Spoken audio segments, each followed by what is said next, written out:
Hi friends, అందరికీ నమస్కారం. మీరు చూస్తున్నారు గని ఇంటర్నెట్. అంగన్వాడీ ఉద్యోగాలు అనేది కూడా మనకైతే రిలీజ్ అయితే చేయడం జరిగింది. 10వ తరగతి అర్హత మీద మనకి ఈ పోస్ట్ అనేది కూడా రిలీజ్ అయితే చేయడం జరిగింది. కొన్ని జిల్లాలు కొన్ని మండలాలే ఈ ఖాళీలు అయితే ఉన్నాయి. అలాగే చివరి తేదీ వచ్చేసి చాలా తక్కువ, అంటే తక్కువ రోజులే ఉన్నది. మనకి అసలు అప్లికేషన్ చేసుకునే విధానం ఏ విధంగా ఉంటుంది, అప్లై చేసుకోవడానికి ఏమేమి అర్హతలు ఉండాలి అనే దాని గురించి అయితే కంప్లీట్ ఇన్ఫర్మేషన్ ఈ రోజు ఈ వీడియోలో తెలుసుకుందాం. మీరంటూ ఈ వీడియోని ఎక్కడ స్కిప్ చేయకుండా చూస్తే మాత్రం ఈ వీడియోలో మీకు 100% డౌట్స్ అనేది క్లారిటీగా ఉంటుంది. ఎవరైనా కొత్తగా మన ఛానల్ చూస్తున్న వాళ్ళు ఉంటే సబ్స్క్రైబ్ అని చేసుకోండి, పక్కన బెల్ ఐకాన్ క్లిక్ చేయండి. మనం ప్రభుత్వ పథకాల గురించి, మీ సేవ గురించి, ఆన్లైన్ గురించి చేసి పెట్టడం జరుగుతుంది కాబట్టి 100% మీకు తెలంగాణ, ఆంధ్రప్రదేశ్ వాళ్ళకి ఏదో ఒక వీడియో అయితే ఉపయోగం ఉంటుంది. వాట్సాప్, టెలిగ్రామ్ ఛానల్లో జాయిన్ కావడం ద్వారా డైలీ అప్డేట్స్, ఏమైనా ఫామ్స్ ఉన్నా, లింక్స్ ఉన్నా అక్కడైతే మీకు లభించడం జరుగుతుంది. ఈ వీడియో స్టార్ట్ చేసే ముందు ఈ వీడియో కంటూ ఒక లైక్ అనేది చేయండి. లైక్ చేయడం ద్వారా ఇలాంటి ఇన్ఫర్మేషన్ వీడియో తెలియని వారికి తెలియపరిచినట్టు అవుతుంది. ఇక్కడ నుంచి అనేది చూసుకోవచ్చు. అప్లికేషన్ చేసుకునే దానికంటే ముందర మీకు ఏమేమి అర్హతలు ఉండాలి. దీనికి మనకి 18 సంవత్సరాల నుంచి 35 సంవత్సరాల లోపు ఉన్న వారికి అయితే దీనికి అర్హులు అనేసి చెప్పుకోవచ్చు. ఎస్సీ, ఎస్టీ, బీసీ ఎవరైనా దీనికైతే అప్లై చేసుకోవచ్చు. ఓన్లీ మహిళలు మాత్రమే అప్లికేషన్ చేసుకునే విధానం అయితే ఉంటుంది.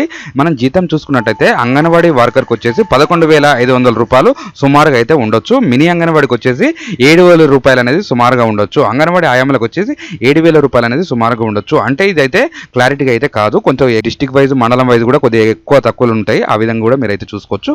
దీనికి కావాల్సిన డాక్యుమెంట్స్ మీకు 10th పాస్ అయిన సర్టిఫికేట్ ఉంటే సరిపోతుంది. అలాగే కుల ధృవీకరణ పత్రం, క్యాస్ట్ సర్టిఫికేట్ అయితే 100% ఉండాలని చెప్తున్నారు. ఇక్కడ రెసిడెన్సీ సర్టిఫికేట్ కూడా మీకు అయితే ఖచ్చితంగా ఉండాలి. ఎందుకంటే ఏ మండలం వాళ్ళ అప్లికేషన్ చేసుకోవడానికే దీనికైతే ఎలిజిబిలిటీ ఉంటుంది. అలాగే ఆధార్ కార్డు ఉండాలి, ఒక పాస్పోర్ట్ సైజ్ ఫోటో ఉండాలి. హ్యాండిక్యాప్డ్ వాళ్ళైతేనేమో ఫిజికల్ హ్యాండిక్యాప్డ్ సర్టిఫికేట్ ఉన్నా సరిపోతుంది. ఓకే, మీరనేది చూసుకోవచ్చు. ఈ విధంగా అయితే ఫామ్ అయితే ఉంటుంది. ఈ ఫామ్ వచ్చేసి మీ దగ్గరలో ఉన్న జిరాక్స్ సెంటర్లో దొరుకుతుంది, లేదా నేను డిస్క్రిప్షన్ లింక్ ఇస్తాను, అక్కడి నుంచి అనేది కూడా మీరు అనేది డౌన్లోడ్ చేసుకోవచ్చు. అంగన్వాడీ కార్యాలయం మన ఆయమ్మ మినీ అంగన్వాడీ టీచర్ల కోసం అనేసి కూడా దరఖాస్తు ఫామ్ ఈ విధంగా ఉంటుంది. ఇక్కడ అనేది దరఖాస్తు చేసే అంగన్వాడీ కేంద్రం పేరు, మీరు ఎక్కడికి అప్లై చేయాలనుకుంటున్నారో ఆ అంగన్వాడీ పేరు అనేది రాయాలి. దాని తర్వాత మీ ఏ పోస్ట్కి, ఆయమ్మనా టీచరా, దేనికి సంబంధించి ఉందనేది కూడా మీరు ఇక్కడ రాసుకోవాలి. అభ్యర్థి పేరు ఆధార్ కార్డులో ఏ విధంగా ఉంటే ఆ విధంగానే పేరు అయితే ఇక్కడ రాసుకోవాలండి. ఇక్కడ భర్త అయితే భర్త, తండ్రి అయితే తండ్రి పేరు. నెక్స్ట్ చిరునామా చూసుకున్నట్టయితే మీ ఆధార్ కార్డులో ఏ విధంగా అడ్రస్ ఉంటే ఆ విధంగానే రాయాలి. మీ ఆధార్ కార్డు బేస్ మీదనే ఈ జాబులు, ఉద్యోగాలు అనేది కూడా ఉంటుంది. ఆ విధంగా చూసుకోండి. ఇక్కడ గ్రామం, వీధి, పంచాయతీ, మీ మండలం పేరు, పిన్ కోడ్ ఈ విధంగా అసలు రాసుకోవాలి. నెక్స్ట్ ఇక్కడ 2 మొబైల్ నెంబర్లు అనేది కూడా మీరు రాసుకోవాలి. ఒకటి రన్నింగ్ మొబైల్ నెంబర్ అయితే 100% అయితే ఉండాలి. మీరు ఎంత చదువుకున్నారు, 10th పైకి ఎంత చదువుకున్నా కానీ దీనికైతే ఎలిజిబిలిటీ అయితే తీసుకుంటారు. 10th పైకి ఉన్న వారికి. ఇంతకుముందు ఏమో 7th క్లాస్ మీద అంగన్వాడీ ఆయమ్మలకు ఉండే, ఇప్పుడైతే 10th క్లాస్ అనేది చేశారు. 10th క్లాస్ మీద టీచర్లు అనేది ఉండే, టీచర్లు అయితే ఇంటర్మీడియట్ అయితే చేశారు. ఆ విధంగా కూడా మీరు చూసుకోవచ్చు.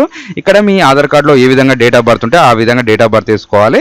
ఇంకా నెక్స్ట్ ఇక్కడ మీ సర్టిఫికేట్ సంబంధించిన ఏమైనా వివరాలు ఉంటే వివరాలు, మీ క్యాస్ట్ ఏమొస్తుంది, మీ ఇన్కమ్ ఆదాయం ఎంత ఉంటుంది అనేది కూడా ఇక్కడైతే మీరు రాసుకోవాలి. మీకు ఏమన్నా ఇంకా గతంలో ఏమైనా వర్క్ చేసిన వాళ్ళు ఏమన్నా అవగాహన కానీ, మీకు ఎక్స్పీరియన్స్ కానీ ఉంటే ఇక్కడ అనుభవం అయితే మీరు రాసుకోవాలి. హ్యాండిక్యాప్డ్ వాళ్ళైతే దానికి సంబంధించింది మీరు ఫిజికల్ హ్యాండిక్యాప్డ్ అనేది ఎస్ఆర్ నో అనేది కూడా మీరైతే ఇక్కడ మెన్షన్ చేసుకోవచ్చు.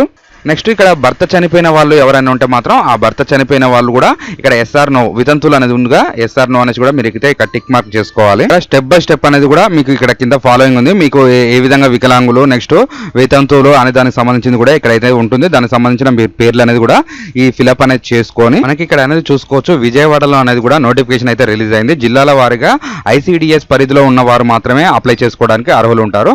ఆన్లైన్ అయితే ఇదైతే అస్సలు కాదండి. మనకి 10 అంగన్వాడీ కార్యాలయాలు, నెక్స్ట్ 145 ఆయమ్మ పోస్టులు కూడా ఇక్కడైతే భర్తీ అయితే చేశారు.